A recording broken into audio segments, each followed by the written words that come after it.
بالله من الشيطان الرجيم بسم الله الرحمن الرحيم সুনানে ইবনে মাজাহ দ্বিতীয় খণ্ড হাদিস নম্বর 1301 আবু হুরাইরা রাদিয়াল্লাহু তাআলা আনহু থেকে বর্ণিত নবী সাল্লাল্লাহু আলাইহি ওয়াসাল্লাম এক রাস্তা দিয়ে ঈদের মাঠে যেতেন এবং অন্য রাস্তা দিয়ে প্রত্যাবর্তন করতেন। হাদিস নম্বর 1302 আমির রাদিয়াল্লাহু তাআলা আনহু থেকে বর্ণিত তিনি বলেন ইয়াদ আল্লাহ আশআরি রাদিয়াল্লাহু তাআলা আনহু আনবার নামক এলাকায় ঈদের নামাজে উপস্থিত হন। তিনি বলেন আমি তোমাদেরকে দব বাজাতে দেখছি না কেন, যেমন রাসূলুল্লাহ সাল্লাল্লাহু আলাইহি ওয়াসাল্লামের সামনে তা বাজানো হতো।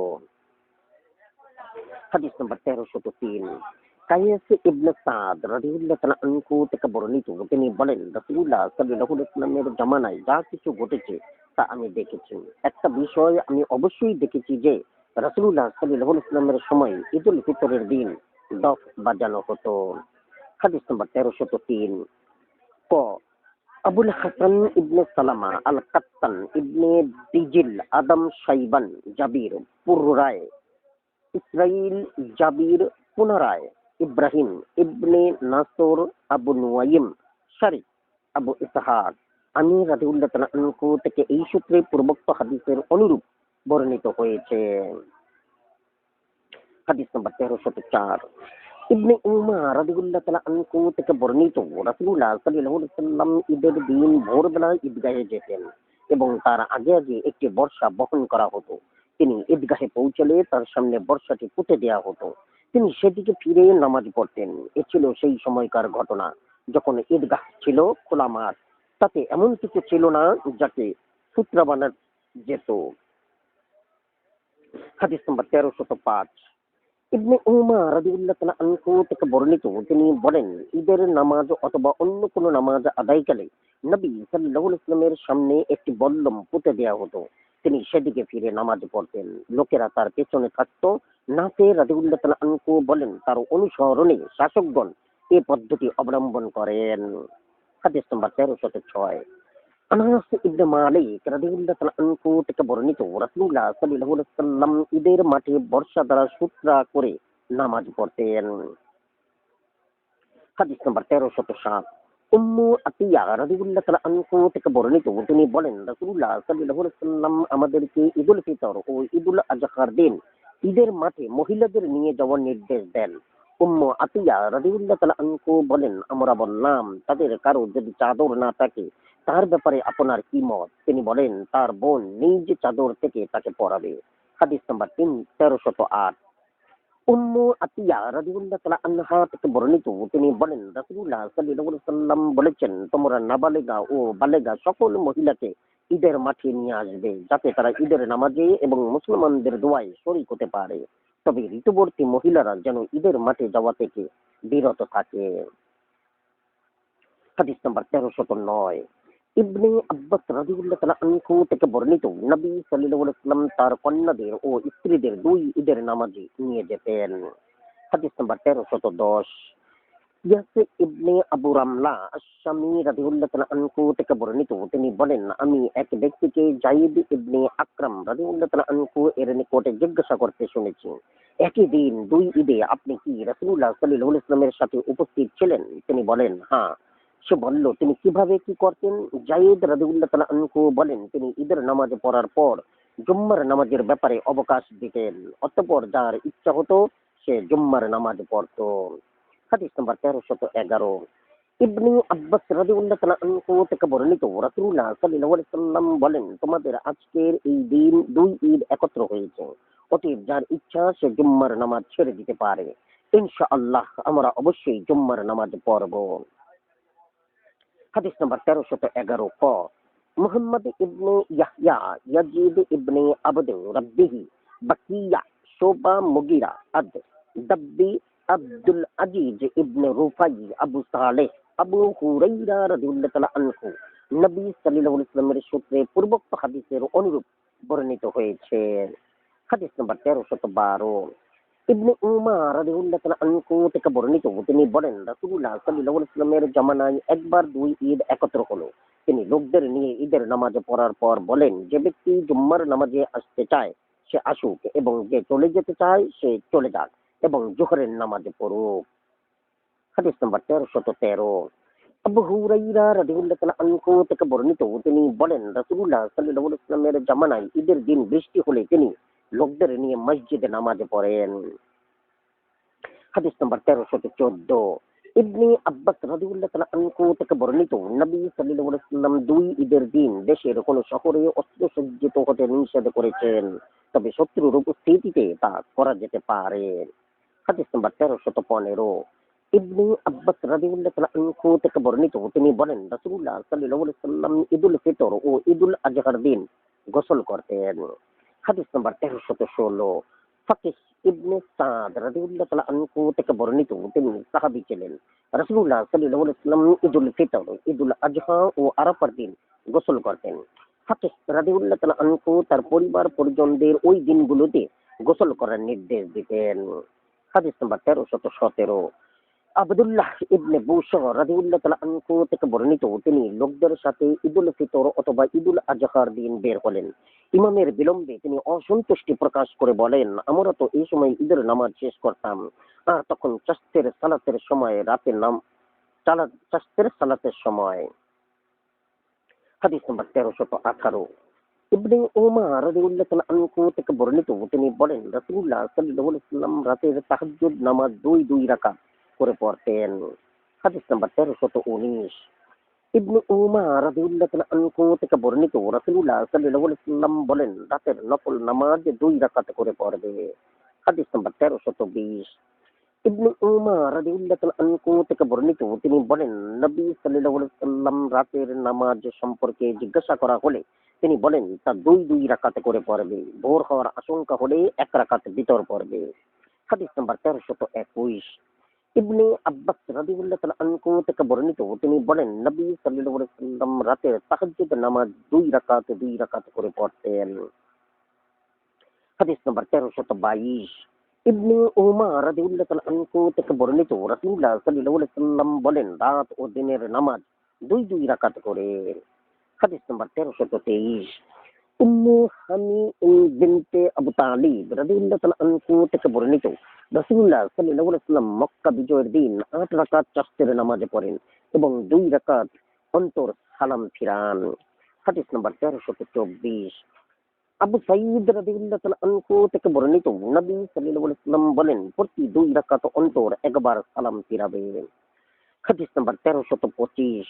আল মুত্তালিব ইবনে আবু ওয়াদাআ রাদিয়াল্লাহু তাআলা আনহু থেকে বর্ণিত, তিনি বলেন রাসূলুল্লাহ সাল্লাল্লাহু আলাইহি ওয়াসাল্লাম বলেছেন রাতের নামাজ দুই রাকাত করে। প্রতি 2 রাকাতের শেষে রয়েছে তাশাহুদ। অত্যন্ত বিনয় নম্রতা সহকারে শান্তভাবে ও একাগ্রতার সাথে নামাজ পড়বে এবং বলবে, হে আল্লাহ, আমাকে ক্ষমা করুন। যে ব্যক্তি তা করেনি তার নামাজ ত্রুটিপূর্ণ। হাদিস নাম্বার 1326। আবু হুরাইরা রাদিয়াল্লাহু তাআলা আনহু থেকে বর্ণিত, তিনি বলেন রাসূলুল্লাহ সাল্লাল্লাহু আলাইহি ওয়াসাল্লাম বলেছেন, যে ব্যক্তি ঈমানের সাথে ও সওয়াবের আশায় রমজান মাসে রোজা রাখে এবং রাতে দণ্ডায়মান হয় নামাজ পড়ে, তার পূর্ববর্তী গুনাহ মাফ করা হয়। হাদিস নাম্বার 1327। আবু জার রাদিয়াল্লাহু তাআলা আনহু থেকে বর্ণিত, তিনি বলেন আমরা রাসূলুল্লাহ সাল্লাল্লাহু আলাইহি ওয়াসাল্লামের সাথে রোজা রাখলাম। তিনি আমাদের নিয়ে এ মাসে নফল নামাজে দাঁড়াননি, এমনকি রমজানের মাত্র 7টি রাত বাকি রইল। সপ্তম রাতে তিনি আমাদের নিয়ে প্রায় 1/3 রাত নামাজ পড়লেন। এরপর ষষ্ঠ রাতে তিনি নফল নামাজ পড়েননি। অতঃপর সপ্তম রাতে তিনি আমাদের নিয়ে প্রায় অর্ধরাত পর্যন্ত নামাজ পড়েন। আমি বললাম, ইয়া রাসূলুল্লাহ, এ রাতের অবশিষ্ট অংশ যদি আপনি আমাদের নিয়ে নামাজ পড়তেন। তিনি বলেন, যে ব্যক্তি ইমামের সাথে নামাজ পড়ে ফিরে আসে সে সারা রাত নামাজ পড়ার সমান সওয়াব পায়। অতঃপর তিনি চতুর্থ রাতে নামাজ পড়েননি। তৃতীয় রাত এলে তিনি তার স্ত্রীদের পরিজনদের একত্র করেন এবং লোকেরাও একত্র হয়। রাবি বলেন, তিনি আমাদের নিয়ে এত দীর্ঘক্ষণ নামাজ পড়লেন যে আমরা কল্যাণ থেকে বঞ্চিত হওয়ার আশঙ্কা করলাম। আবু জার রাদিয়াল্লাহু তাআলা আনহুকে জিজ্ঞাসা করা হলো, কল্যাণ কি? তিনি বলেন, সাহরি। অতঃপর তিনি আমাদের নিয়ে মাসের অবশিষ্ট রাতগুলোতে আর কোনো নফল নামাজ পড়েননি। সুবহানাল্লাহ, আলহামদুলিল্লাহ, শুকরিয়া আল্লাহ তাআলা, তোমার দরবারে আল্লাহ। লা ইলাহা ইল্লাল্লাহ, আল্লাহু আকবার। হাদিস নাম্বার 1328, নাদর ইবনে শাইবান রাদিয়াল্লাহু তাআলা আনহু থেকে বর্ণিত, তিনি বলেন, আমি আবু সালামা ইবনে আব্দুর রহমান রাদিয়াল্লাহু তাআলা আনহু এর সাথে সাক্ষাৎ করে বললাম, আপনি আপনার পিতাকে রমজান মাস সম্পর্কে যে হাদিস বলতে শুনেছেন তা আমার নিকট বর্ণনা করুন। তিনি বলেন, হ্যাঁ, আমার পিতা আমার নিকট বর্ণনা করেন যে রাসূলুল্লাহ সাল্লাল্লাহু আলাইহি ওয়াসাল্লাম রমজান মাস সম্পর্কে উল্লেখ করে বলেন, এমন একটি মাস আল্লাহ তোমাদের উপর তার রোজা ফরজ করেছেন এবং আমি তোমাদের উপর এর রাতে দণ্ডায়মান হওয়া, রাত জেগে ইবাদত করা সুন্নাত রেখেছি। অতএব যে ব্যক্তি ইমানের সাথে এবং সওয়াবের আশায় এ মাসে রোজা রাখে ও রাতে ইবাদতে দণ্ডায়মান হয়, সে তার জন্মদিনের মতো পাপ মুক্ত হয়ে যায়। হাদিস নাম্বার 1329, আবু হুরায়রা রাদিয়াল্লাহু তাআলা আনহু থেকে বর্ণিত, তিনি বলেন, রাসূলুল্লাহ সাল্লাল্লাহু আলাইহি ওয়াসাল্লাম বলেছেন, রাতের বেলা শয়তান তোমাদের প্রত্যেকের মাথায় একটি দড়ি দিয়ে 3টে গিরা দেয়। সে ঘুম থেকে জাগ্রত হয়ে আল্লাহকে স্মরণ করলে একটি গিরা খুলে যায়, সে উঠে ওযু করলে আরেকটি গিরা খুলে যায়, অতঃপর সে যখন নামাজে দাঁড়ায় তখন সমস্ত গিরা খুলে যায়। ফলে সে প্রশান্ত মনে নিষ্ঠ চিত্তে ভোরে উপনীত হয় এবং কল্যাণ প্রাপ্ত হয়। আর সে যদি এরূপ না করে তবে তার ভোর হয় অলসতা ও অপবিত্র মন নিয়ে, ফলে সে কল্যাণ লাভ করতে পারে না। হাদিস নাম্বার 1330, আব্দুল্লাহ রাদিয়াল্লাহু তাআলা আনহু থেকে বর্ণিত, তিনি বলেন, রাসূলুল্লাহ সাল্লাল্লাহু আলাইহি ওয়াসাল্লামের নিকট এক ব্যক্তি সম্পর্কে আলোচনা হলো যে সে এক ঘুমে রাত কাটিয়ে ভোরে উপনীত হয়। তিনি বলেন, এই ব্যক্তির দুই কানে শয়তান পেশাব করে দিয়েছে। হাদিস নাম্বার 1331, আব্দুল্লাহ ইবনে আমর রাদিয়াল্লাহু তাআলা আনহু থেকে বর্ণিত, তিনি বলেন, রাসূলুল্লাহ সাল্লাল্লাহু আলাইহি ওয়াসাল্লাম বলেছেন, তুমি অমুক ব্যক্তির মতো হইও না যে রাতে উঠতো, নফল ইবাদত করত, পরে তা ছেড়ে দিয়েছে। হাদিস নাম্বার 1332, জাবির ইবনে আব্দুল্লাহ রাদিয়াল্লাহু তাআলা আনহু থেকে বর্ণিত, তিনি বলেন, রাসূলুল্লাহ সাল্লাল্লাহু আলাইহি ওয়াসাল্লাম বলেছেন, সুলাইমান আলাইহিস সালাম এর মা তাকে বললেন, হে বৎস, তুমি রাতে অধিক ঘুমিও না, কেননা রাতের অধিক ঘুম মানুষকে কিয়ামতের দিন নিঃস্ব অবস্থায় ত্যাগ করে। হাদিস নাম্বার 1333, জাবির রাদিয়াল্লাহু তাআলা আনহু থেকে বর্ণিত, তিনি বলেন, রাসূলুল্লাহ সাল্লাল্লাহু আলাইহি ওয়াসাল্লাম বলেছেন, যে ব্যক্তি রাতে অধিক পরিমাণে নামাজ পড়ে দিনে তার চেহারা উজ্জ্বল হয়।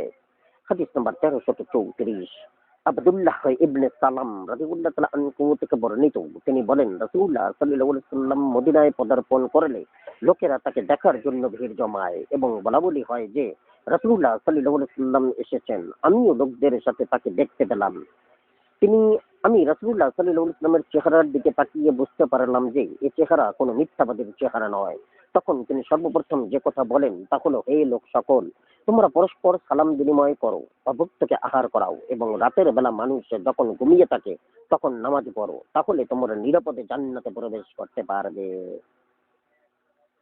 হাদিস নাম্বার 1335, আবু সাঈদ ও আবু হুরায়রা রাদিয়াল্লাহু তাআলা আনহু থেকে বর্ণিত, নবী সাল্লাল্লাহু আলাইহি ওয়াসাল্লাম বলেন, যে ব্যক্তি রাতে ঘুম থেকে জেগে ওঠে নিজ স্ত্রীকেও ঘুম থেকে জাগ্রত করে উভয় 2 রাকাত নফল নামাজ পড়ে, তাদের উভয়কে আল্লাহর পর্যাপ্ত জিকিরকারী পুরুষ ও পর্যাপ্ত জিকিরকারী স্ত্রী লোকদের তালিকায় ভুক্ত করা হয়।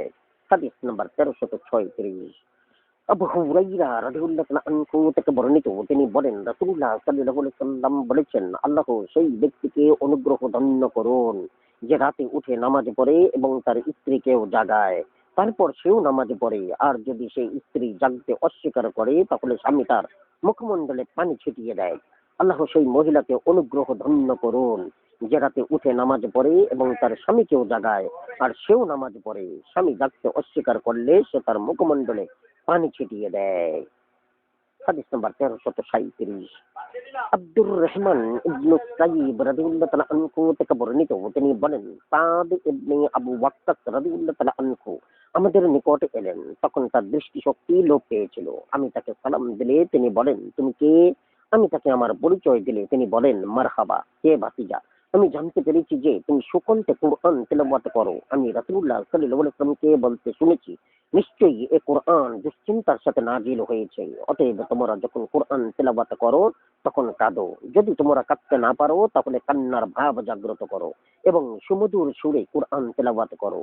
যে ব্যক্তি সুমধুর কণ্ঠে কোরআন তেলাওয়াত করে না সে আমাদের নয়।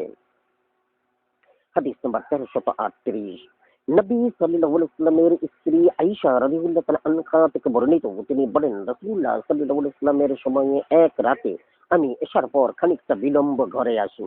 তিনি বলেন, তুমি কোথায় ছিলে? আমি বললাম, আমি আপনার সাহাবীদের একজনের কুরআন তেলাওয়াত শুনছিলাম। আমি কখনো তার মতো সুকণ্ঠে কারো তিলাওয়াত শুনিনি। আয়েশা রাদিয়াল্লাহু তাআলা আনহা বলেন, তিনি কুরআন তেলাওয়াত শুনতেই উঠে গেলেন এবং আমিও তার সাথে উঠে গেলাম। তিনি আমার দিকে তাকিয়ে বলেন, এ তো আবু হুযায়ফার মুক্তদা সালিম। সমস্ত প্রশংসা আল্লাহর, যিনি আমার উম্মতের মধ্যে এরূপ ব্যক্তি সৃষ্টি করেছেন। হাদিস নাম্বার 1339। জাবির রাদিয়াল্লাহু তাআলা আনহু থেকে বর্ণিত, তিনি বলেন রাসূলুল্লাহ সাল্লাল্লাহু আলাইহি ওয়াসাল্লাম বলেছেন, মানুষের মধ্যে সুকণ্ঠে কুরআন তেলাওয়াতকারী সেই ব্যক্তি যার তেলাওয়াত শুনে আমাদের ধারণা হয় যে সে আল্লাহর ভয়ে ভীত সন্ত্রস্ত। হাদিস নাম্বার 1340। ফাদলা ইবনে উবাইদ রাদিয়াল্লাহু তাআলা আনহু থেকে বর্ণিত, তিনি বলেন রাসূলুল্লাহ সাল্লাল্লাহু আলাইহি ওয়াসাল্লাম বলেছেন, গায়িকা তার গানের প্রতি যতটা একাগ্র থাকে, আল্লাহ তাআলা সুকণ্ঠে ও সশব্দে কুরআন তেলাওয়াতকারীর তেলাওয়াত তার চেয়ে অধিক কান লাগিয়ে শোনেন। হাদিস নাম্বার 1341।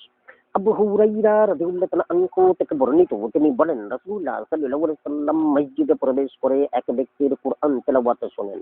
তিনি জিজ্ঞাসা করেন, কে? এই ব্যক্তি বলা হলো আব্দুল্লাহ ইবনে কায়েস। তিনি বলেন, তাকে দাউদ আলাইহিস সালাম এর সুমধুর কণ্ঠস্বর দান করা হয়েছে। হাদিস নাম্বার 1342। আল্লাহ বারা ইবনে আজিব রাদিয়াল্লাহু তাআলা আনহু থেকে বর্ণিত, তিনি বলেন রাসূলুল্লাহ সাল্লাল্লাহু আলাইহি ওয়াসাল্লাম বলেছেন, তোমাদের সুকণ্ঠী আওয়াজ দ্বারা কুরআনকে সুসজ্জিত করো। হাদিস নাম্বার 1343। উমর ইবনুল খাত্তাব রাদিয়াল্লাহু তাআলা আনহু থেকে বর্ণিত, তিনি বলেন রাসূলুল্লাহ সাল্লাল্লাহু আলাইহি ওয়াসাল্লাম বলেছেন, যে ব্যক্তি তার রাতের নিয়মিত তিলাওয়াত বা তার অংশবিশেষ তিলাওয়াত বাদ রেখে ঘুমিয়ে পড়ল, অতঃপর তা ফজর থেকে জোহরের নামাজের মধ্যবর্তী সময়ে পড়ে নিল, সে যেন তার রাতেই পড়েছে বলে তার আমলনামায় লিপিবদ্ধ হয়। হাদিস নাম্বার 1344। আবু দারদা রাদিয়াল্লাহু তাআলা আনহু থেকে বর্ণিত, নবী সাল্লাল্লাহু আলাইহি ওয়াসাল্লাম বলেন, যে ব্যক্তি ঘুমাতে তার বিছানায় এসে রাতে উঠে নামাজ পড়ার নিয়ত করলো, কিন্তু ঘুমের আধিক্যের কারণে তার ভোরে ঘুম ভাঙলো, তাকে তার নিয়ত অনুযায়ী সওয়াব দেয়া হবে। তার এই ঘুম তার প্রভুর পক্ষ থেকে তার জন্য দান খয়রাত হিসাবে গণ্য। হাদিস নাম্বার 1345। আওস ইবনে হুযায়ফা রাদিয়াল্লাহু তাআলা আনহু থেকে বর্ণিত, তিনি বলেন, আমরা সাকিফ গোত্রের প্রতিনিধি দলের সাথে রাসূলুল্লাহ সাল্লাল্লাহু আলাইহি ওয়াসাল্লামের নিকট আসলাম। তারা তাদের মিত্র বনু মুগীরা ইবনে শুবা রাদিয়াল্লাহু তাআলা আনহু এর মেহমান হলেন, আর রাসূলুল্লাহ সাল্লাল্লাহু আলাইহি ওয়াসাল্লাম বনু মালিকের তাঁবুতে অবস্থান করেন। তিনি প্রতি রাতে এশার নামাজের পর আমাদের নিকট আসতেন এবং তার দুই পায়ের উপর দাঁড়িয়ে আমাদের সাথে কথাবার্তা বলতেন। তিনি কখনো এক পায়ের উপর ভর করে আবার কখনো উভয় পায়ের উপর ভর করে কথাবার্তা বলতেন। তিনি অধিকাংশই আমাদের কাছে তার নিজ গোত্র কুরাইশদের নির্মম আচরণ সম্পর্কে আলোচনা করতেন এবং বলতেন, একথা বলতে কোনো দোষ নেই যে আমরা ছিলাম দুর্বল ও লাঞ্ছিত। আমরা যখন মদিনার দিকে বেরিয়ে এলাম, তখন আমাদের ও তাদের মধ্যে যুদ্ধ বেঁধে যায়। কখনো আমরা তাদের উপর বিজয়ী হতাম, আবার কখনো তারা আমাদের উপর জয়লাভ করত। এক রাতে তিনি তার পূর্ব নির্ধারিত সময়ের চেয়ে বিলম্বে আমাদের নিকটে এলেন। আমি বললাম, ইয়া রাসূলুল্লাহ, আজ রাতে আপনি আমাদের নিকটে বিলম্বে এসেছেন। তিনি বলেন, আমার কোরআনের কিছু তিলাওয়াত বাকি থাকায় তা তিলাওয়াত না করা পর্যন্ত বের হওয়া অপছন্দ করলাম। আওস রাদিয়াল্লাহু তাআলা আনহু বলেন, আমি রাসূলুল্লাহ সাল্লাল্লাহু আলাইহি ওয়াসাল্লামের সাহাবীদের নিকটে জিজ্ঞাসা করলাম, আপনারা কিভাবে কোরআনের অংশ নির্দিষ্ট করে তিলাওয়াত করেন? তারা বলেন, প্রথম দিন 3 সূরা, দ্বিতীয় দিন 5 সূরা, তৃতীয় দিন 7 সূরা, চতুর্থ দিন 9 সূরা, পঞ্চম দিন 11 সূরা, ষষ্ঠ দিন 13 সূরা এবং সপ্তম দিন হিজবুল মুফাসসাল হতে শেষ অংশ। হাদিস নাম্বার 1346। আব্দুল্লাহ ইবনে আমর রাদিয়াল্লাহু তাআলা আনহু থেকে বর্ণিত, তিনি বলেন, আমি কুরআন মুখস্থ করেছি এবং তা প্রতি রাতে সম্পূর্ণ তিলাওয়াত করি। রাসূলুল্লাহ সাল্লাল্লাহু আলাইহি ওয়াসাল্লাম বলেন, আমার আশঙ্কা যে তুমি দীর্ঘজীবী হবে এবং বার্ধক্যে দুর্বল হয়ে পড়বে, তাই তুমি 1 মাস অন্তর কোরআন খতম করো। আমি বললাম, আমাকে আমার শক্তিমত্তা ও যৌবন দ্বারা উপকৃত হতে দিন। তিনি বলেন, তাহলে তুমি 10 দিন অন্তর কোরআন খতম করো। আমি বললাম, আপনি আমাকে আমার শক্তিমত্তা ও যৌবন দ্বারা উপকৃত হতে দিন। তিনি বলেন, তাহলে তুমি 7 দিন অন্তর খতম করো। আমি বললাম, আমার শক্তিমত্তা ও যৌবন দ্বারা আমাকে উপকৃত হতে দিন। তখন তিনি তা অস্বীকার করেন। হাদিস নাম্বার 1347। আব্দুল্লাহ ইবনে আমর রাদিয়াল্লাহু তাআলা আনহু থেকে বর্ণিত, রাসূলুল্লাহ সাল্লাল্লাহু আলাইহি ওয়াসাল্লাম বলেন, ৩ দিনের কম সময়ে যে ব্যক্তি কোরআন খতম করে সে কোরআনের কিছুই বুঝতে পারে না। হাদিস নম্বর ১৩৪৮। আয়েশা রাদিয়াল্লাহু তাআলা আনহা থেকে বর্ণিত, তিনি বলেন, নবী সাল্লাল্লাহু আলাইহি ওয়াসাল্লাম এক রাতে কোরআন খতম করেছেন বলে আমার জানা নেই। হাদিস নম্বর ১৩৪৯। উম্মু হানি বিনতে আবু তালিব রাদিয়াল্লাহু তাআলা আনহু থেকে বর্ণিত, তিনি বলেন, আমি আমার ঘরের ছাদে শোয়া অবস্থায় নবী সাল্লাল্লাহু আলাইহি ওয়াসাল্লামের রাতের কিরাআত শুনতে পেতাম। হাদিস নম্বর ১৩৫০। আবু জার রাদিয়াল্লাহু তাআলা আনহু থেকে বর্ণিত, তিনি বলেন, একদা নবী সাল্লাল্লাহু আলাইহি ওয়াসাল্লাম নামাজে দাঁড়িয়ে ভোর হওয়া পর্যন্ত একটি আয়াত বারবার তিলাওয়াত করতে থাকেন। আপনি যদি তাদের শাস্তি দেন তবে তারা তো আপনারই বান্দা, আর আপনি যদি তাদের ক্ষমা করেন তবে আপনি তো পরাক্রমশালী প্রজ্ঞাময়। সূরা মাইদা ১১৮। হাদিস নম্বর ১৩৫১। হুযায়ফা রাদিয়াল্লাহু তাআলা আনহু থেকে বর্ণিত, নবী সাল্লাল্লাহু আলাইহি ওয়াসাল্লাম রাতে নামাজে কোরআন পড়ে রহমতের আয়াতে পৌঁছে রহমত কামনা করতেন এবং আযাবের আয়াতে পৌঁছে আযাব থেকে আশ্রয় চাইতেন এবং আল্লাহর পবিত্রতা ঘোষণাকারী আয়াতে পৌঁছে তার তাসবিহ পাঠ করতেন। হাদিস নম্বর ১৩৫২। আবু লাইলা রাদিয়াল্লাহু তাআলা আনহু থেকে বর্ণিত, তিনি বলেন, নবী সাল্লাল্লাহু আলাইহি ওয়াসাল্লাম রাতে নফল নামাজ পড়েন। আমি তার পাশে দাঁড়িয়ে তার সাথে নফল নামাজ পড়লাম। তিনি আযাবের আয়াত তিলাওয়াত করে বলেন, আমি আল্লাহর কাছে জাহান্নাম থেকে আশ্রয় চাই এবং জাহান্নামীদের জন্যই ধ্বংস। হাদিস নম্বর ১৩৫৩। কাতাদা রাদিয়াল্লাহু তাআলা আনহু থেকে বর্ণিত, তিনি বলেন, আমি আনাস ইবনে মালিক রাদিয়াল্লাহু তাআলা আনহু এর নিকট নবী সাল্লাল্লাহু আলাইহি ওয়াসাল্লামের কিরাআত সম্পর্কে জিজ্ঞাসা করি। তিনি বলেন, তিনি সশব্দে কিরাআত পড়তেন। হাদিস নম্বর ১৩৫৪। গুতাইফ ইবনুল হারিস রাদিয়াল্লাহু তাআলা আনহু থেকে বর্ণিত, তিনি বলেন, আমি আয়েশা রাদিয়াল্লাহু তাআলা আনহা এর নিকটে এসে জিজ্ঞাসা করলাম, রাসূলুল্লাহ সাল্লাল্লাহু আলাইহি ওয়াসাল্লাম কি সশব্দে কোরআন পড়তেন না অস্পষ্ট শব্দে? তিনি বলেন, কখনো তিনি সশব্দে আবার কখনো অস্পষ্ট শব্দে কিরাআত পড়তেন। আমি বললাম, আল্লাহু আকবার, সমস্ত প্রশংসা আল্লাহর, যিনি এ বিষয়ে উভয়টির অবকাশ রেখেছেন। হাদিস নম্বর ১৩৫৫। ইবনে আব্বাস রাদিয়াল্লাহু তাআলা আনহু থেকে বর্ণিত, তিনি বলেন, রাসূলুল্লাহ সাল্লাল্লাহু আলাইহি ওয়াসাল্লাম রাতের তাহাজ্জুদ নামাজ পড়তে উঠে বলতেন, হে আল্লাহ, সমস্ত প্রশংসা তোমার, তুমি আসমান জমিন ও এগুলোর মধ্যস্থ সকল কিছুর জ্যোতি। সমস্ত প্রশংসা তোমার, তুমি আসমান জমিন এবং এগুলোর মধ্যস্থ সকল কিছুর ধারক। সমস্ত প্রশংসা তোমার, তুমি আসমান জমিন এবং এগুলোর মধ্যস্থ সব কিছুর অধিপতি। সমস্ত প্রশংসা তোমার, তুমি সত্য, তোমার অঙ্গীকার সত্য, তোমার সাক্ষাৎ লাভ সত্য, তোমার বাণী সত্য, জান্নাত সত্য, জাহান্নাম সত্য, কিয়ামত সত্য, আম্বিয়া কিরাম সত্য এবং মুহাম্মদ সাল্লাল্লাহু আলাইহি ওয়াসাল্লাম সত্য। হে আল্লাহ, আমি তোমার নিকট আত্মসমর্পণ করেছি, তোমার উপর ঈমান এনেছি, তোমার উপর ভরসা করেছি, তোমার দিকে ফিরে এসেছি, তোমার জন্য বিতর্ক করি এবং তোমার কাছেই বিচার প্রার্থী। অতএব তুমি আমার পূর্বাপর পাপ রাশি ক্ষমা করে দাও, যা আমি গোপনে ও প্রকাশ্যে করেছি। তুমি আদি, তুমি অন্ত, তুমি একমাত্র ইলাহ এবং তুমি ছাড়া আর কোনো ইলাহ নেই। তোমার শক্তি ব্যতীত ক্ষতি রোধ করার এবং কল্যাণ লাভ করার কোনো শক্তি নেই। হাদিস নম্বর ১৩৫৫ এর ক। আবু বকর ইবনে খাল্লাদ আল বাহিলি, সুফিয়ান ইবনে উয়াইনা, সুলাইমান ইবনে আবু মুসলিম আল আহওয়াল, তাউস ইবনে আব্বাস রাদিয়াল্লাহু তাআলা আনহু থেকে বর্ণিত, তিনি বলেন, রাসূলুল্লাহ সাল্লাল্লাহু আলাইহি ওয়াসাল্লাম রাতে তাহাজ্জুদের নামাজ পড়তে উঠে বলতেন, পূর্বোক্ত হাদিসের অনুরূপ। হাদিস নাম্বার ১৩৫৬। আসিম ইবনে হুমাইদ রাদিয়াল্লাহু তাআলা আনহু থেকে বর্ণিত, তিনি বলেন, আমি আয়েশা রাদিয়াল্লাহু তাআলা আনহাকে জিজ্ঞাসা করলাম যে, নবী সাল্লাল্লাহু আলাইহি ওয়াসাল্লাম রাতে নামাজ পড়তে উঠে প্রথমে কি পড়তেন? তিনি বলেন, তুমি আমার নিকট যে সম্পর্কে জিজ্ঞাসা করছো, তোমার আগে সে সম্পর্কে আমাকে আর কেউ জিজ্ঞাসা করেনি। তিনি ১০ বার আল্লাহু আকবার, ১০ বার আলহামদুলিল্লাহ, ১০ বার সুবহানাল্লাহ ও ১০ বার ক্ষমা প্রার্থনা করতেন এবং বলতেন, হে আল্লাহ, আমাকে ক্ষমা করো, আমাকে হেদায়েত দান করো, আমাকে রিজিক দাও এবং আমাকে নিরাপত্তা দান করো। তিনি কিয়ামত দিবসের ভয়াবহ অবস্থা থেকেও আশ্রয় প্রার্থনা করতেন। হাদিস নম্বর ১৩৫৭।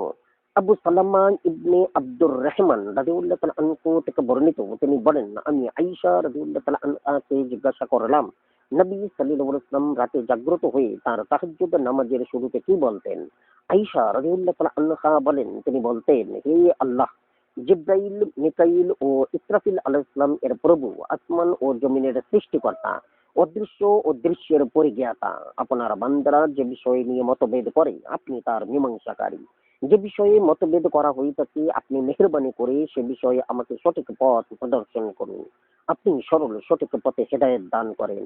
আব্দুর রহমান ইবনে উমার রাদিয়াল্লাহু তাআলা আনহু বলেন, তোমরা জিবরাইল শব্দটি হামজা অক্ষর যোগে পাঠ করো, কেননা নবী সাল্লাল্লাহু আলাইহি ওয়াসাল্লাম থেকে এরূপই বর্ণিত আছে। হাদিস নাম্বার 1358। আয়েশা রাদিয়াল্লাহু তাআলা আনহা থেকে বর্ণিত, তিনি বলেন, নবী সাল্লাল্লাহু আলাইহি ওয়াসাল্লাম ইশার নামাজের পর থেকে ফজরের নামাজের পূর্ব পর্যন্ত সময়ের মধ্যে 11 রাকাত নামাজ পড়তেন। তিনি প্রতি 2 রাকাত অন্তর সালাম ফিরাতেন এবং 1 রাকাত বিতর পড়তেন। তিনি এই নামাজে এত দীর্ঘ সিজদা করতেন যে তার মাথা উঠানোর পূর্বে তোমাদের যে কেউ 50 আয়াত পরিমাণ তেলাওয়াত করতে পারত। মুয়াজ্জিন যখন ফজরের নামাজের প্রথম আজান শেষ করে নীরব হতো, তখন তিনি উঠে দাঁড়িয়ে হালকাভাবে 2 রাকাত নামাজ পড়তেন। হাদিস নাম্বার 1359। আয়েশা রাদিয়াল্লাহু তাআলা আনহা থেকে বর্ণিত, তিনি বলেন, নবী সাল্লাল্লাহু আলাইহি ওয়াসাল্লাম রাতে 13 রাকাত নামাজ পড়তেন। হাদিস নাম্বার 1360। আয়েশা রাদিয়াল্লাহু তাআলা আনহা থেকে বর্ণিত, নবী সাল্লাল্লাহু আলাইহি ওয়াসাল্লাম রাতে 9 রাকাত নামাজ পড়তেন। হাদিস নাম্বার 1361।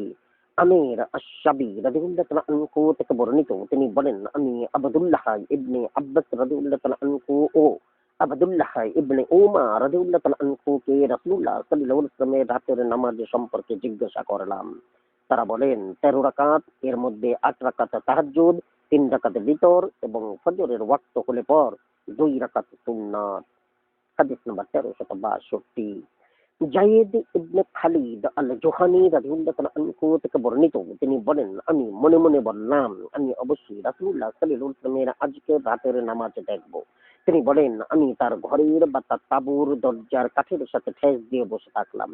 রাসূলুল্লাহ সাল্লাল্লাহু আলাইহি ওয়াসাল্লাম দাঁড়িয়ে হালকাভাবে 2 রাকাত নামাজ পড়েন, অতঃপর দীর্ঘ 2 রাকাত পড়েন, তারপর আরো 2 রাকাত পড়েন যা পূর্ববর্তী 2 রাকাতের চেয়ে কম দীর্ঘ, তারপর 2 রাকাত পড়েন যা ছিল তার পূর্ববর্তী 2 রাকাত অপেক্ষা কম দীর্ঘ, তারপর আরো 2 রাকাত পড়েন যা ছিল তার পূর্ববর্তী 2 রাকাত অপেক্ষা স্বল্প দীর্ঘ, এরপর আরো 2 রাকাত পড়েন, তারপর বিতর পড়েন। এভাবে মোট 13 রাকাত হলো। হাদিস নাম্বার 1363। ইবনে আব্বাস রাদিয়াল্লাহু তাআলা আনহু থেকে বর্ণিত, তিনি তার খালা এবং নবী সাল্লাল্লাহু আলাইহি ওয়াসাল্লামের স্ত্রী মাইমুনা রাদিয়াল্লাহু তাআলা আনহা এর ঘরে ঘুমালেন।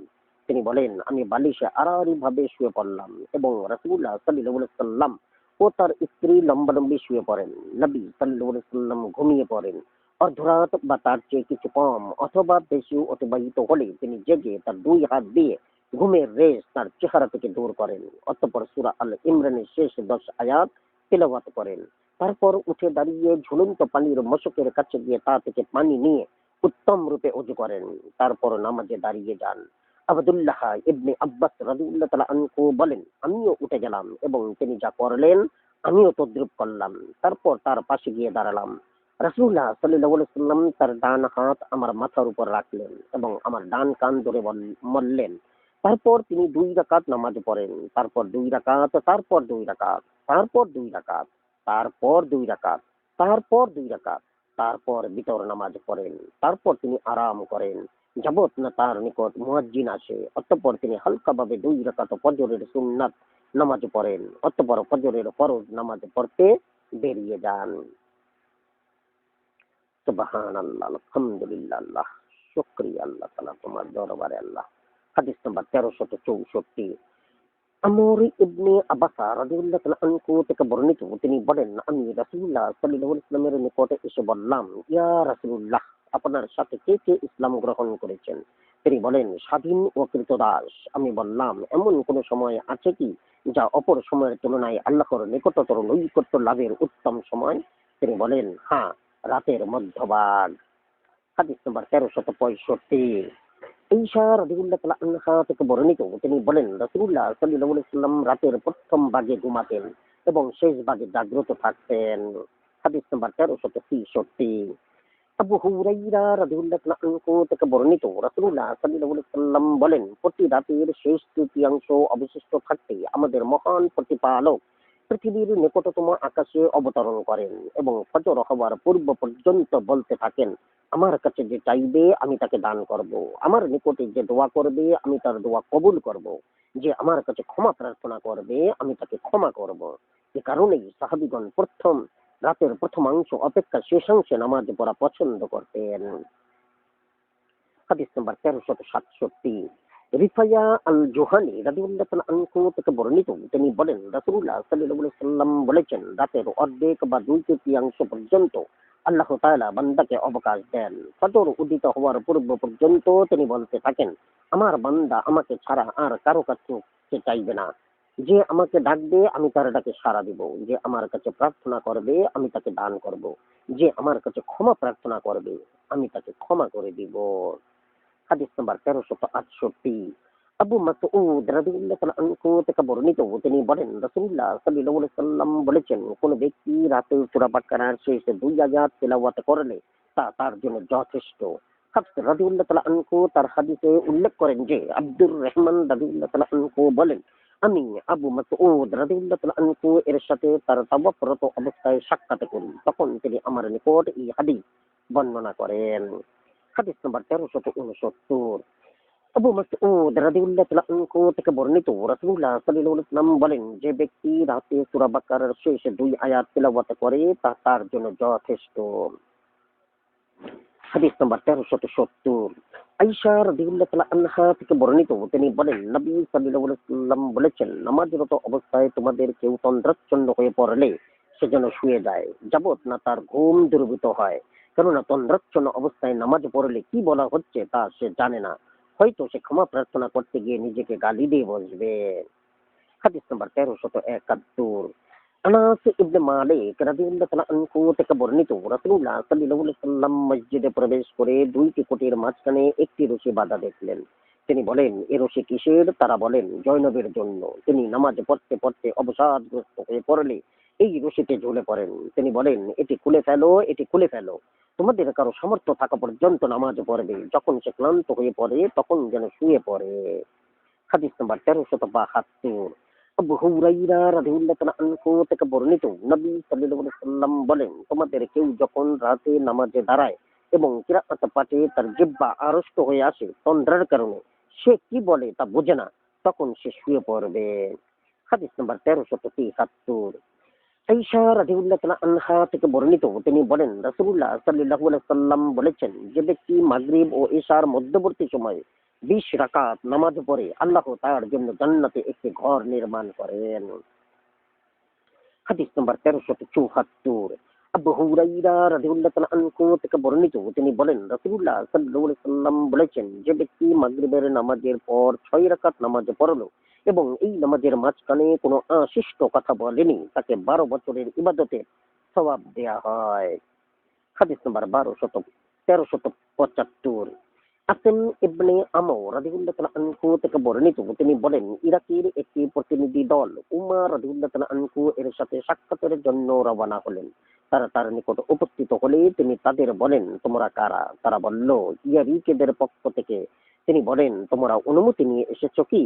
তারা বলল, হ্যাঁ। রাবী বলেন, তারা তাকে কোনো ব্যক্তি তার ঘরের নফল নামাজ পড়া সম্পর্কে জিজ্ঞাসা করলো। উমর রাদিয়াল্লাহু তাআলা আনহু বলেন, আমি রাসূলুল্লাহ সাল্লাল্লাহু আলাইহি ওয়াসাল্লামকে জিজ্ঞাসা করলে তিনি বলেন, কোন ব্যক্তির ঘরে নামাজ পড়া হলো নূর, আলো, অতএব তোমরা তোমাদের ঘরকে আলোকিত করো। হাদিস নাম্বার 1375 এর ক। মুহাম্মদ ইবনে আবুল হুসাইন আব্দুল্লাহ ইবনে জাফর উবাইদুল্লাহ ইবনে আমর জায়েদ ইবনে আবু উনাইসা আবু ইসহাক আসিম ইবনে আমর উমাইর মাওলা উমর ইবনুল খাত্তাব উমর রাদিয়াল্লাহু তাআলা আনহু নবী সাল্লাল্লাহু আলাইহি ওয়াসাল্লাম সূত্রে পূর্বোক্ত হাদিসের অনুরূপ বর্ণিত হয়েছে। হাদিস নাম্বার 1376। আবু সাঈদ আল খুদরি রাদিয়াল্লাহু তাআলা আনহু থেকে বর্ণিত, নবী সাল্লাল্লাহু আলাইহি ওয়াসাল্লাম বলেন, তোমাদের কেউ নামাজে পড়লে তার কিছু অংশ সে যেন তার ঘরে পড়ে, কারণ তার নামাজের উসিলায় আল্লাহ তার ঘরে প্রাচুর্য দান করেন। হাদিস নাম্বার 1377। ইবনে উমার রাদিয়াল্লাহু তাআলা আনহু থেকে বর্ণিত, তিনি বলেন রাসূলুল্লাহ সাল্লাল্লাহু আলাইহি সাল্লাম বলেছেন, তোমরা তোমাদের ঘরগুলো কবরে পরিণত করো না, ঘরেও কিছু সুন্নাত বা নফল নামাজ পড়ো। হাদিস নাম্বার 1378। আব্দুল্লাহ ইবনে সাদ রাদিয়াল্লাহু তাআলা আনহু থেকে বর্ণিত, তিনি বলেন, আমি রাসূলুল্লাহ সাল্লাল্লাহু আলাইহি সাল্লামকে জিজ্ঞাসা করলাম, কোনটি উত্তম, আমার ঘরের নামাজ অথবা মসজিদের নামাজ? তিনি বলেন, তুমি কি আমার ঘর দেখো না?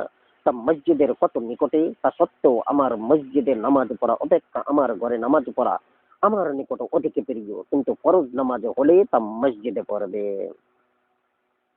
হাদিস নাম্বার 1379। আব্দুল্লাহ ইবনুল হারিস রাদিয়াল্লাহু তাআলা আনহু থেকে বর্ণিত, তিনি বলেন, উসমান ইবনে আফফান রাদিয়াল্লাহু তাআলা আনহু এর আমলে বহু লোকের উপস্থিতিতে আমি চাষের নামাজ সালাতুদ দুহা সম্পর্কে জিজ্ঞাসা করলাম, কিন্তু মাইমুনা রাদিয়াল্লাহু তাআলা আনহু ব্যতীত আর কেউ বলতে পারেননি যে নবী সাল্লাল্লাহু আলাইহি ওয়াসাল্লাম এই নামাজ পড়েছেন কিনা। তিনি আমাকে অবহিত করেন যে নবী সাল্লাল্লাহু আলাইহি ওয়াসাল্লাম এই নামাজ 8 রাকাত পড়েছেন। হাদিস নাম্বার 1380। আনাস ইবনে মালিক রাদিয়াল্লাহু তাআলা আনহু থেকে বর্ণিত, তিনি বলেন, আমি রাসূলুল্লাহ সাল্লাল্লাহু আলাইহি ওয়াসাল্লামকে বলতে শুনেছি, যে ব্যক্তি 12 রাকাত চাষের নামাজ পড়লো, আল্লাহ তার জন্য জান্নাতের মধ্যে একটি স্বর্ণের ইমারত নির্মাণ করেন। হাদিস নাম্বার 1381। মুআজা আল আদাবিয়া রাদিয়াল্লাহু তাআলা আনহু থেকে বর্ণিত, তিনি বলেন, আমি আয়েশা রাদিয়াল্লাহু তাআলা আনহাকে জিজ্ঞাসা করলাম, নবী সাল্লাল্লাহু আলাইহি ওয়াসাল্লাম কি চাষের নামাজ পড়তেন? তিনি বলেন, হ্যাঁ, 4 রাকাত, আবার আল্লাহর মর্জি হলে তার বেশিও পড়তেন। হাদিস নাম্বার 1382। আবু হুরায়রা রাদিয়াল্লাহু তাআলা আনহু থেকে বর্ণিত, তিনি বলেন, রাসূলুল্লাহ সাল্লাল্লাহু আলাইহি ওয়াসাল্লাম বলেছেন, যে ব্যক্তি চাষের 2 রাকাত নামাজের ইবাদত করলো, তার গুনাহ সমূহ ক্ষমা করা হলো, তা সমুদ্রের ফেনারাশির ন্যায় অধিক হলেও। হাদিস নাম্বার 1383।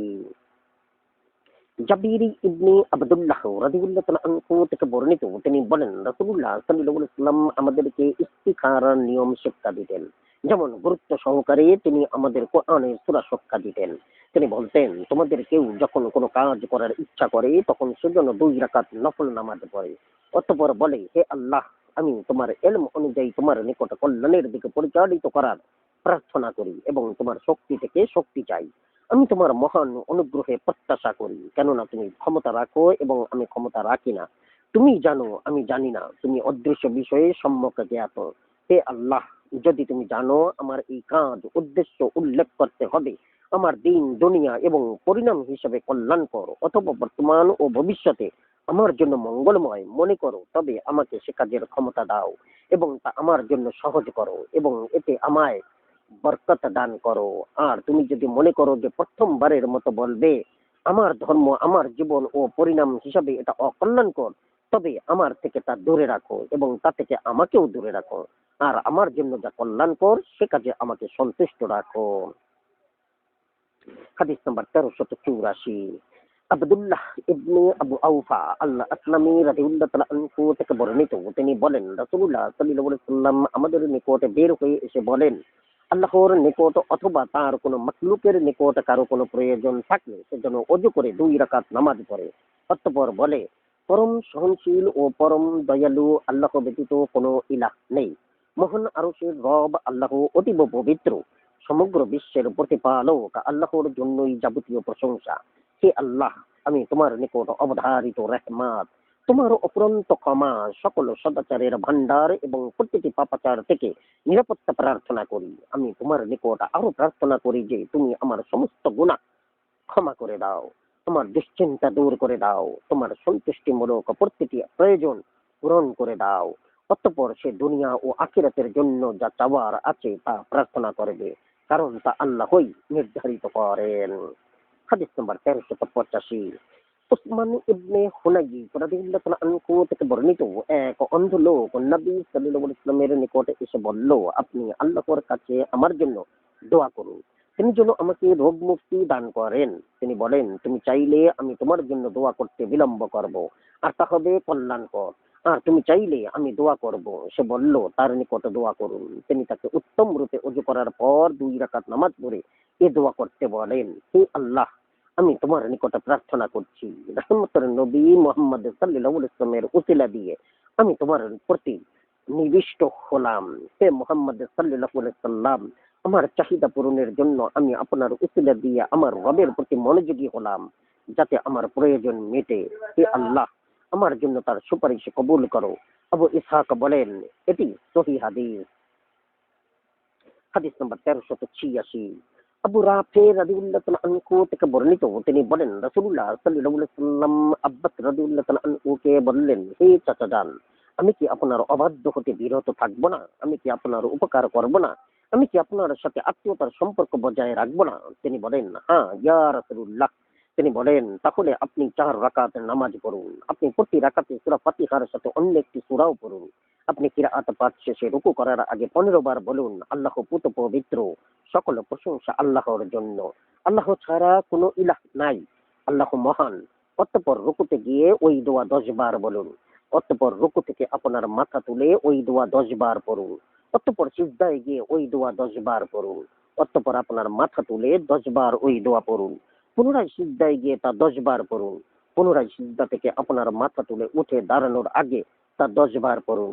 এভাবে প্রতি রাকাতে তা 75 বার এবং 4 রাকাতে 300 বার হবে। আপনার পাপ রাশি বালুর স্তূপের সমপরিমাণ হলেও আল্লাহ তা মাফ করবেন। আব্বাস রাদিয়াল্লাহু তাআলা আনহু বলেন, ইয়া রাসূলুল্লাহ, প্রতিদিন এই নামাজ পড়ার সামর্থ্য কার আছে? তিনি বলেন, তাহলে প্রতি জুম্মার দিন তা পড়ুন। তাতেও সমর্থ না হলে প্রতি মাসে একবার পড়ুন। অবশেষে তিনি বলেন, তাহলে অন্তত বছরে একবার তা পড়ুন। হাদিস নম্বর 1387। ইবনে আব্বাস রাদিয়াল্লাহু তাআলা আনহু থেকে বর্ণিত, তিনি বলেন রাসূলুল্লাহ সাল্লাল্লাহু আলাইহি ওয়াসাল্লাম আব্বাস ইবনে আব্দুল মুত্তালিব রাদিয়াল্লাহু তাআলা আনহুকে বললেন, হে আব্বাস, হে প্রিয় চাচাজান, আমি কি আপনাকে কিছু দান করব না? আমি কি আপনার সাথে আত্মীয় সম্পর্ক বজায় রাখবো না? আমি কি আপনার অবাধ্য হতে বিরত থাকবো না? আমি কি আপনাকে এমন কলেমা বলে দিব না, যা পড়লে আল্লাহ আপনার আগের পরের নতুন পুরান ভুল ক্রমে স্বেচ্ছায় ছোট বড় গোপন প্রকাশ্য সব ধরনের গুনাহ মাফ করে দিবেন? সেই 10টি কলেমা হলো, আপনি 4 রাকাত নামাজ পড়ুন এবং তার প্রতি রাকাতে সূরা ফাতিহার সাথে অন্য একটি সূরা পড়ুন। প্রথম রাকাতের কিরাআত পাঠ শেষ হলে দাঁড়ানো অবস্থায় আপনি 15 বার বলুন, আল্লাহ মহাপবিত্র, সমস্ত প্রশংসা আল্লাহর। আল্লাহ ব্যতীত কোনো ইলাহ নেই। আল্লাহ মহান। অতঃপর আপনি রুকু করুন এবং রুকু অবস্থায় তা 10 বার বলুন। অতঃপর রুকু থেকে আপনার মাথা তুলে তা 10 বার বলুন। অতঃপর আপনি সিজদায় যান এবং সিজদাবনত অবস্থায় তা 10 বার বলুন। অতঃপর সিজদা থেকে আপনার মাথা তুলে তা 10 বার বলুন। অতঃপর সিজদায় গিয়ে আবার তা 10 বার বলুন। অতঃপর সিজদা থেকে আপনার মাথা তুলে তা 10 বার বলুন। এভাবে তা প্রতি রাকাতে 75 বার হলো। এই নিয়মে আপনি 4 রাকাত নামাজ পড়ুন। আপনি সক্ষম হলে প্রতিদিন একবার এই নামাজ পড়তে সক্ষম হলে তাই করুন। আপনি তাতে সক্ষম না হলে প্রতি সপ্তাহে তা একবার পড়ুন। আপনি তাতেও সক্ষম না হলে প্রতি মাসে তা একবার পড়ুন। আপনি তাতেও সক্ষম না হলে অন্তত জীবনে তা একবার পড়ুন।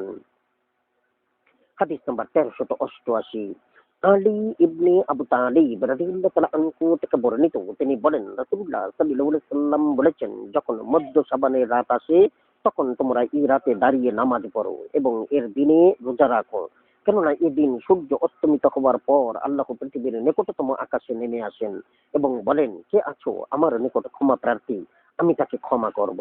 কে আছো রিজিক প্রার্থী? আমি তাকে রিজিক দান করব। কে আছো রোগ মুক্তি প্রার্থনাকারী? আমি তাকে নিরাময় দান করব। কে আছো এই প্রার্থনা করি? ফজরের সময় হওয়ার পূর্ব পর্যন্ত তিনি এভাবে আহ্বান করেন। হাদিস নাম্বার 1389।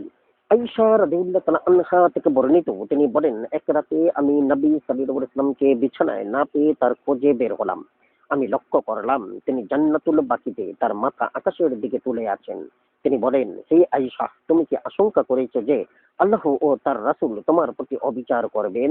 আয়েশা রাদিয়াল্লাহু তাআলা আনহা বলেন, তা নয়, বরং আমি ভাবলাম যে আপনি হয়তো আপনার কোন স্ত্রীর কাছে গেছেন। তিনি বলেন, মহান আল্লাহ মধ্য শাবানের রাতে দুনিয়ার নিকটবর্তী আকাশে অবতরণ করেন এবং কলব গোত্রের মেষপালের পশমের চাইতেও অধিক সংখ্যক লোকের গুনাহ মাফ করেন। হাদিস নাম্বার 1390।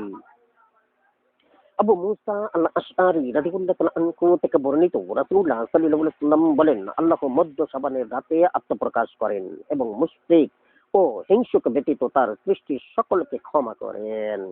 হাদিস নম্বর 1390 এর ক মুহাম্মদ ইবনে ইসহাক আবুল আসওয়াদ নাদুর ইবনে আব্দুল জব্বার ইবনে লাহিয়া জুবাইর ইবনে সুলাইম দাহ্হাক ইবনে আব্দুর রহমান তার পিতা আবু মুসা আশআরি রাদিয়াল্লাহু তাআলা আনহু নবী সাল্লাল্লাহু আলাইহি ওয়াসাল্লাম সূত্রে পূর্বোক্ত হাদিসের অনুরূপ বর্ণিত আছে। হাদিস নম্বর 1391 আব্দুল্লাহ ইবনে আবু আওফা রাদিয়াল্লাহু তাআলা আনহু থেকে বর্ণিত রাসূলুল্লাহ সাল্লাল্লাহু আলাইহি ওয়াসাল্লাম আবু জাহলের শিরচ্ছেদের সুসংবাদ প্রাপ্তি দিবসে 2 রাকাত শুকরানা নামাজ পড়েন। হাদিস নম্বর 1392 আনাস ইবনে মালিক রাদিয়াল্লাহু তাআলা আনহু থেকে বর্ণিত নবী সাল্লাল্লাহু আলাইহি ওয়াসাল্লামকে কোনো প্রয়োজন বা কাজ পূর্ণ হওয়ার সুসংবাদ দেয়া হলে তিনি কৃতজ্ঞতায় সিজদায় লুটিয়ে পড়েন। হাদিস নম্বর 1393 কাব ইবনে মালিক রাদিয়াল্লাহু তাআলা আনহু থেকে বর্ণিত তিনি বলেন যে আল্লাহ যখন তার তাওবা কবুল করেন তখন তিনি কৃতজ্ঞতার সিজদায় লুটিয়ে পড়েন। হাদিস নম্বর 1394 আবু বকর রাদিয়াল্লাহু তাআলা আনহু থেকে বর্ণিত নবী সাল্লাল্লাহু আলাইহি ওয়াসাল্লামের নিকট কোনো খুশির খবর আসলে তিনি মহামহিম আল্লাহর সমীপে কৃতজ্ঞতার সিজদায় লুটিয়ে পড়তেন। হাদিস নম্বর 1395 আলী ইবনে আবু তালিব রাদিয়াল্লাহু তাআলা আনহু থেকে বর্ণিত তিনি বলেন যখন আমি রাসূলুল্লাহ সাল্লাল্লাহু আলাইহি ওয়াসাল্লামের নিকট হাদিস শুনতাম তখন আল্লাহ তার দ্বারা আমার যতটুকু উপকার করতে চাইতেন করতেন, আর অন্য কেউ তার থেকে আমার নিকট হাদিস বর্ণনা করলে আমি তাকে শপথ করাতাম, সে শপথ করার পর আমি তাকে বিশ্বাস করতাম। আবু বকর রাদিয়াল্লাহু তাআলা আনহু আমার নিকট হাদিস বর্ণনা করতেন এবং তিনি সত্য বলতেন। তিনি বলেন রাসূলুল্লাহ সাল্লাল্লাহু আলাইহি ওয়াসাল্লাম বলেছেন কোন ব্যক্তি গুনাহ করার পর উত্তম রূপে ওযু করে 2 রাকাত নামাজ পড়ে আল্লাহর নিকট ক্ষমা প্রার্থনা করলে আল্লাহ তাকে ক্ষমা করে দেন। মিসআ রাদিয়াল্লাহু তাআলা আনহু এর বর্ণনায় শুধু নামাজ উল্লেখ আছে, রাকাত সংখ্যা উল্লেখ নাই। হাদিস নম্বর 1396 আসিম ইবনে সুফিয়ান আত-তাকাফি রাদিয়াল্লাহু তাআলা আনহু থেকে বর্ণিত তারা সালাসিল যুদ্ধ অভিযানে অংশগ্রহণ করতে রওনা হন। এরপর তারা সীমান্ত এলাকায় সারিবদ্ধভাবে ঘোড়া বিন্যস্ত করেন। পরে তারা মুয়াবিয়া রাদিয়াল্লাহু তাআলা আনহু এর নিকট ফিরে আসেন। তখন তার নিকট উপস্থিত ছিলেন আবু আইয়ুব ও উকবা ইবনে আমির রাদিয়াল্লাহু তাআলা আনহু। আসিম রাদিয়াল্লাহু তাআলা আনহু বলেন, হে আবু আইয়ুব, এবছরের যুদ্ধাভিযানে আমরা অংশগ্রহণ করতে পারিনি। আমরা অবহিত হয়েছি যে যে ব্যক্তি 4টি মসজিদে নামাজ পড়বে তার গুনাহ মাফ করা হবে। আবু আইয়ুব রাদিয়াল্লাহু তাআলা আনহু বলেন, হে ভ্রাতুষ্পুত্র, আমি তোমাকে এর চেয়েও সহজ পথ বলে দিচ্ছি। আমি রাসূলুল্লাহ সাল্লাল্লাহু আলাইহি ওয়াসাল্লামকে বলতে শুনেছি কোন ব্যক্তি যথাবিধি ওযু করে যথাবিধি নামাজ পড়লে তার পূর্বেকার গুনাহ ক্ষমা করা হয়। হে উকবা, হাদিসটি কি এরূপ? তিনি বলেন, হ্যাঁ। হাদিস নম্বর 1397 উসমান ইবনে আফফান রাদিয়াল্লাহু তাআলা আনহু বলেন, আমি রাসূলুল্লাহ সাল্লাল্লাহু আলাইহি ওয়াসাল্লামকে বলতে শুনেছি তুমি কি মনে করো কারো বাড়ির আঙিনায় যদি প্রবহমান নদী থাকে সে তাতে প্রতিদিন 5 বার গোসল করে তবে তার শরীরে কি কোনো ময়লা থাকে? তিনি বলেন, কিছুই থাকে না। তিনি বলেন, পানি যেভাবে ময়লা দূর করে দেয় তদ্রূপ নামাজও গুনাহ দূর করে দেয়। হাদিস নম্বর 1398 আব্দুল্লাহ ইবনে মাসউদ রাদিয়াল্লাহু তাআলা আনহু থেকে বর্ণিত এক ব্যক্তি এক নারীর সাথে অপকর্ম করে, তবে জেনা নয়। আমি জানি না আসলে কি ঘটেছিল, সম্ভবত জেনা ব্যতীত অন্য কিছু। সে নবী সাল্লাল্লাহু আলাইহি ওয়াসাল্লামের নিকট এসে ব্যাপারটি তার কাছে বর্ণনা করে। তখন মহান আল্লাহ এই আয়াত নাজিল করেন। অনুবাদ, নামাজ কায়েম করো দিনের 2 প্রান্ত ভাগে ও রাতের প্রথমাংশে। সৎ কর্ম অবশ্যই অসৎ কর্ম মিটিয়ে দেয়। যারা উপদেশ গ্রহণ করে এ তো তাদের জন্য উপদেশ। সূরা হুদ 114। সেই ব্যক্তি বলল, ইয়া রাসূলুল্লাহ, এই আয়াত কি আমার জন্যই? তিনি বলেন, যে ব্যক্তি এর উপর আমল করবে তার জন্য। হাদিস নম্বর 1399 আনাস ইবনে মালিক রাদিয়াল্লাহু তাআলা আনহু থেকে বর্ণিত তিনি বলেন, রাসূলুল্লাহ সাল্লাল্লাহু আলাইহি ওয়াসাল্লাম বলেছেন, আল্লাহ আমার উম্মতের উপর 50 ওয়াক্ত নামাজ ফরজ করেছিলেন। আমি তা নিয়ে ফেরার পথে মুসা আলাইহিস সালাম এর নিকট আসলাম। তখন মুসা আলাইহিস সালাম বলেন, আপনার প্রভু আপনার উম্মতের জন্য কি ফরজ করেছেন? আমি বললাম, তিনি আমার উপর 50 ওয়াক্ত নামাজ ফরজ করেছেন। তিনি বলেন, আপনি আপনার প্রভুর নিকটে ফিরে যান, কেননা আপনার উম্মত তা পড়তে সক্ষম হবে না। অতএব আমি আমার প্রভুর নিকটে ফিরে গেলে তিনি তার অর্ধেক কমিয়ে দেন। অতঃপর আমি মুসা আলাইহিস সালাম এর নিকটে ফিরে এসে তাকে তা অবহিত করলাম। তিনি বলেন, আপনি আপনার প্রভুর নিকটে ফিরে যান, কেননা আপনার উম্মত তা করতে সক্ষম হবে না। আমি পুনরায় আমার প্রভুর নিকটে ফিরে গেলাম। তিনি বলেন, ৫ ওয়াক্ত ৫০-এর সমান, আর আমার কথা কখনো পরিবর্তিত হয় না। তারপর আমি মুসা আলাইহিস সালাম এর নিকটে ফিরে আসলে তিনি আবার বলেন, আপনি আপনার প্রভুর নিকটে ফিরে যান। আমি বললাম, আমি আমার প্রভুর নিকটে পুনরায় ফিরে যেতে লজ্জাবোধ করছি। হাদিস নাম্বার ১৪০০। ইবনে আব্বাস রাদিয়াল্লাহু তাআলা আনহু থেকে বর্ণিত, তিনি বলেন, তোমাদের নবী সাল্লাল্লাহু আলাইহি সাল্লামকে ৫০ ওয়াক্ত নামাজের নির্দেশ দেওয়া হয়েছিল। এরপর তোমাদের রব তা ৫ ওয়াক্তে পরিণত করেন। আমানতু বিল্লাহ। জাযাকুমুল্লাহু খাইরান। আসসালামু আলাইকুম।